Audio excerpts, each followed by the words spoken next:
On the 2nd of October 1888, construction workers digging the foundations of the new Metropolitan Police headquarters on the Victoria Embankment found a human torso buried in one of the vaults. No head, no arms, no legs. A woman's torso, wrapped in cloth, placed deliberately inside the building being constructed to house the most powerful police force in the world. She was never identified. Her name does not exist in any record. We do not know where she came from, how old she was, or whether anyone noticed she was gone. We do not know her name. What we do know is this.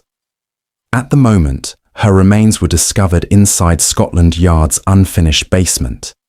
Every senior detective the Metropolitan Police employed was engaged in the largest manhunt Victorian London had ever seen. Hunting Jack the Ripper, whose murders had begun 6 weeks earlier and 3 miles to the east. The woman in the basement received 2 detectives. The Ripper received dozens. This episode is about what it takes for a city to decide that certain murders do not require an answer. To understand the Thames Torso murders, you need to understand what the Thames was in the 1880s. Not the managed, tourist-facing waterway it became, the working river. 4 million people lived on its banks. It received industrial discharge, organic waste from the city's still incomplete sewer network, and the daily debris of a metropolis that had grown faster than any infrastructure built to contain it.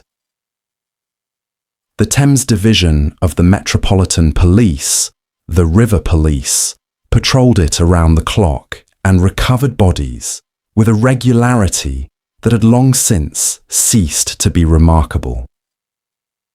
Bodies in the Thames were not unusual. The River Police operated a formal triage, which recovered remains warranted a full inquest, which warranted a brief examination and a burial record, and which could be processed through the minimum required by law. The triage was not written down anywhere as policy. It did not need to be. It was the accumulated practice of an institution that had more deaths to process than resources to investigate them, operating in a legal and cultural environment that had already decided, long before any individual coroner made any individual decision, that some deaths were more consequential than others. The women recovered from the Thames between 1887 and 1889 were processed through the lower end of that triage, not because the dismemberment was unremarkable. It was the most distinctive forensic feature of the cases, but because the women themselves, insofar as they could be characterized at all, appeared to belong to the category of person whose death the system had preemptively decided was explicable without extensive investigation. Between 1887 and 1889, at least 4 women were dismembered and distributed across the Thames and the streets surrounding it. None were ever identified. No suspect was ever charged. The Metropolitan Police could not agree on whether they were looking at one killer or several. The first woman, 1887. A right arm found on the Thames embankment near Pimlico on the 11th of May. Over the following 6 weeks, further remains surfaced at Rainham in Essex, at Temple Stairs, at Greenwich, and at Battersea. The distribution spanned roughly 20 miles of river. Dr. Thomas Bond, one of the most experienced forensic pathologists in Victorian London, examined the remains. His conclusion: the dismemberment had been carried out with anatomical knowledge. The cuts were precise, made at the natural separation lines of the body. Whoever did this understood the structure of the human body. A surgeon, a physician, someone trained. Bond's report was filed. No suspect was identified. No victim was named. The case was recorded as the Raynham Mystery, named for a location, because the woman herself had no name to attach to it. She became a place, a geographic coordinate, not a person. The second woman, 1888. A headless torso found on the 2nd of October at the construction site of the new Metropolitan Police headquarters. Further remains recovered from the Thames in the weeks that followed. Bond examined these too. His findings were consistent with the 1887 case. Anatomical precision, deliberate distribution. A woman who'd been alive before she was dismembered. The date matters enormously. The Whitechapel murders had begun on the 31st of August. By the time the torso was found in the Scotland Yard vault, the Ripper had killed at least 3 women, and the Metropolitan Police were operating under a level of public, press, and political pressure without precedent in the history of British law enforcement. Every senior detective had been redirected. Every available resource had been concentrated on Whitechapel. The woman in the vault received Detective Inspector Marshall and 1 assistant. The Ripper investigation involved more than 100 officers. The third woman, 1889. A headless torso recovered from beneath the railway bridge at Pinchin Street in Whitechapel, squarely within the geography of the Ripper investigations. Bond examined it. His findings were once again consistent. The Metropolitan Police produced no suspect, no identification, and no formal conclusion about whether the 3 clusters represented one perpetrator or several. We do not know her name. We do not know any of their names. The forensic record of the Thames Torso murders is, by Victorian standards, unusually detailed, not because the investigations were thorough, but because Thomas Bond was a meticulous documenter, and his reports survived. What those reports describe across all 3 clusters is a consistent methodology pointing toward a single, skilled hand. The dismemberment was carried out post-mortem. The victims were dead before they were cut. The cuts were made at anatomically efficient points, the major joints, the natural separation lines of the body. The distribution of remains across multiple locations over multiple weeks indicated planning. The killer was managing a process, releasing remains in a sequence that suggested either a deliberate pattern or very specific practical constraints on when and where he could access the water. The 1887 Raynham inquest returned an open verdict. Undetermined cause of death. No suspect named. The investigation was left formally open, which in practice meant no active resources and no further work. The 1888 Whitehall inquest followed the same trajectory. Open verdict. Undetermined. No suspect. Left open. The Metropolitan Police, in internal correspondence that survived, noted the consistency between the 2 cases and the possibility of a common perpetrator. This notation did not produce a formal joint investigation. It produced a notation, the head as deliberate strategy. In every cluster across the 1887 to 1889 series, the head was never recovered. Bond noted this consistency. The head is the single most identifying part of the human body. The face, the teeth, the hair. Removing it and disposing of it separately, or not disposing of it in any location accessible to recovery teams, was the one act that guaranteed the victim could not be named regardless of how thorough the investigation was. Whether calculated or instinctive, its effect was absolute. What Bond knew that the institution ignored. Here is the detail the standard account consistently omits. Thomas Bond, the same pathologist who examined the torso remains, also examined the bodies of the Ripper's victims. He produced, in November 1888, what is now considered the first criminal psychological profile in British history. A written assessment of the Ripper's likely characteristics based entirely on forensic evidence. Bond knew both cases. He had examined the remains of the torso victims with the same hands he used to examine Mary Kelly. He noted that the torso dismemberment showed greater anatomical skill than the Ripper's mutilations. He noted the consistency across the two torso clusters. He filed these observations. They did not redirect resources. They did not generate a formal assessment of whether the two series might be connected. They were absorbed into the institutional record and left there. The question of why, given Bond's consistent findings across 3 separate years, no formal cross-case investigation was ever authorized. That question sits at the center of this case. No official document in the surviving record directly addresses it. We will come back to it. You have the pattern now. 3 clusters, 2 years, 1 pathologist whose conclusions were consistent across every examination he performed. An internal record that acknowledged what was in front of it and did not act on the acknowledgement.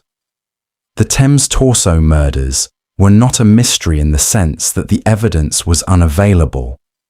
Bond had the evidence. What the evidence required to move from documentation to investigation to prosecution was a decision by the institution that these women warranted that investment. That decision was not made. There is a concept in organizational psychology called attentional capture. It describes what happens to any institution when it encounters a crisis of sufficient magnitude and visibility. The focus contracts. Resources migrate toward the most urgent, most visible, most politically consequential problem. Everything outside that radius does not disappear. It simply stops receiving attention proportionate to its actual severity. The Metropolitan Police in the autumn of 1888 were not negligent. They were overwhelmed by a case that had generated a volume of public pressure, press attention, and political scrutiny genuinely without precedent. The Ripper letters. The double murder on the 30th of September. The questions in Parliament. Every mechanism the Victorian public possessed for demanding institutional response had been activated simultaneously, and all of it was pointed at Whitechapel. Into that environment came a woman's torso in a vault. She received what the institution could spare, and the attentional capture that began in September 1888 did not end when the Ripper killing stopped. It persisted, as institutional attentional capture always does, in the habits, priorities, and resource allocation patterns it had established. The torso investigation never recovered the hierarchy of victim worth. But attentional capture alone does not explain this case, because the 1887 cluster preceded the Ripper by more than a year. The Raynham mystery was investigated in a period when no competing crisis existed. Bond's findings about anatomical skill and deliberate planning could have generated a more sustained response. They did not. And the reason points to a second mechanism, one that predates the Ripper and would have outlasted him regardless. Victorian law enforcement operated, in practice if not in policy, with a hierarchy of victim worth. At the top, victims with names, social connections, families capable of sustaining public pressure. At the bottom, victims who were unidentified, socially marginal, and found in conditions that made identification impossible without an investment the system had already decided was disproportionate. The Thames Torso victims occupied the very bottom. They arrived without names, without faces, without the social infrastructure that generates the pressure institutions respond to. They could not be advocated for by families who did not know they were dead. We do not know her name. And the namelessness is not a tragedy.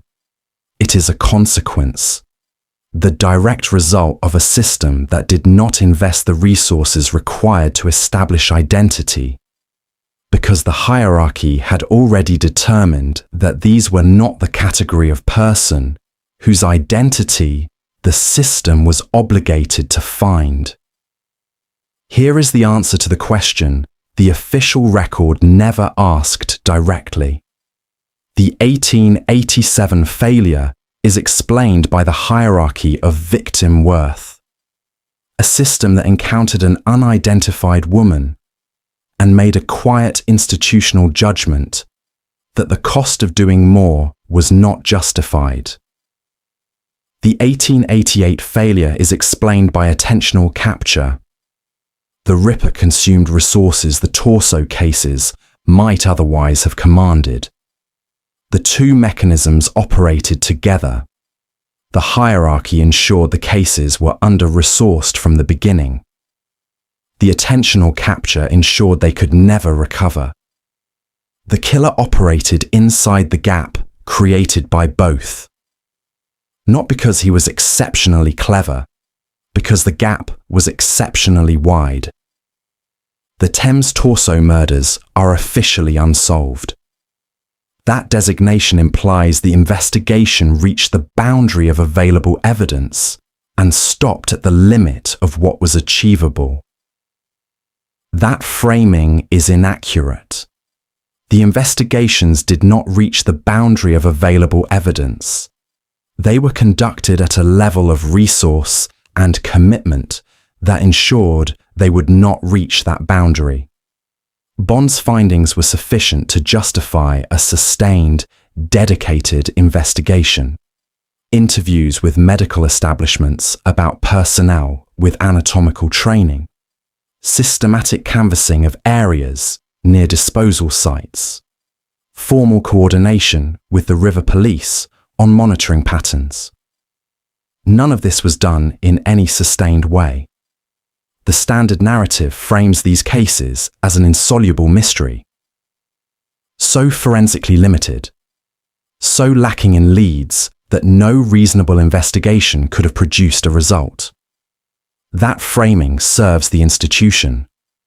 It converts a failure of prioritization into an inevitability of circumstance. It closes the question of accountability before it can be opened. The more accurate framing. The Thames Torso murders were not impossible to investigate. They were not investigated with sufficient seriousness to determine whether they were possible to solve. There is a significant difference between those two things. After 1889, no further remains consistent with the Torso methodology were recovered. Whether the killer stopped, died, left London, or was incarcerated for an unrelated matter is unknown. The persistent theory that the Ripper and the Torso killer shared a perpetrator is undermined by the forensic differences. The Ripper's mutilations were frenzied and opportunistic. The Torso dismemberments were methodical and pre-planned. Bond, who examined both, did not formally advance the theory. What is known? 3 women were killed, dismembered with skill, and distributed across the river and streets of London over 2 years. The most experienced forensic pathologist the Metropolitan Police employed examined all 3. His findings were consistent, specific, and documented carefully. The documentation produced no prosecution, no identification, and no name. The names were not lost. They were never sought. We began with the woman in the vault. I want to end there. She was found on the 2nd of October, 1888, examined, processed, buried. The file that constitutes the closest thing she has to a record describes her remains in anatomical terms. The dimensions of the torso, the approximate age, the nature of the cloth. It does not describe a person. It describes an object that was once a person, converted by the mechanics of the Victorian legal system into a case reference. We do not know her name. We do not know if she had children, or a trade, or a parish she attended, or a street she walked every morning, or anyone who sat in a room somewhere in London in the autumn of 1888 and waited for her to come back. The man who placed her in that vault understood something about the system, whether by calculation or by instinct. He understood that certain deaths do not generate the pressure required to make the institution answer. He relied on that, and the institution confirmed his reliance at every decision point. You've seen the evidence. You've seen what the institution chose not to do.